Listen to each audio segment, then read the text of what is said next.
بله له قومندان اسماعیل خان سره او له احمد مسعود سره مو هم په ایران کې ولیدل. ایران کې د متقی او احمد مسعود مذاکرات ناکام شول او جنجال جوړ شوی دا چې متقی څه ویلي او احمد مسعود څه غوښتي. جزئیات هم دې ویډیو کې وګورئ او چینل سبسکرایب کړئ.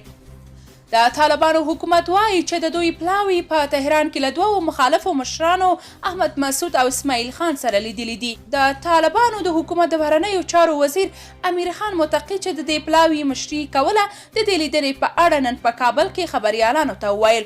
له قومندان اسماعیل خان او احمد مسعود او نورو افغانانو سره مو هم په ایران کې ولیدل. ټولو ته مو ډاډ ورکړ چې ټول راتلی شي په هیواد کې ډاډه ژوند کولی شي. موږ هیڅ چاته د امنیت او نورې ستونزې نه جوړوو.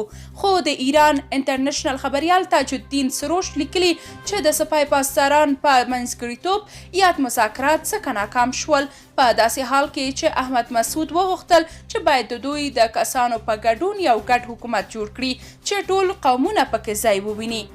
خو متقی په مغرورانه انداز داسې خبرې کول چې ګنې ټول افغانستان یوازې د طالبانو دی. په همدې سره مذاکرات بې نتیجې پای ته رسیدلي او احمد مسعود ډلې د خپل مقاومت د دوام ګواښ کړی.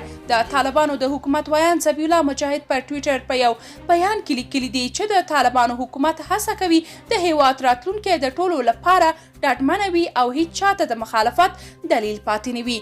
له دې مخکې کورنیو رسنیو مقاومت د جبهې د ویاندویانو له قوله د مقاومت د جبهې د مشرانو او طالبانو د کتنې په اړه راپورونه رد کړي وو. درنو لیدونکو، تاسو که د دې موضوع په اړه کوم نظر لرئ کومنټ کې شریک او چینل سبسکرایب کړئ.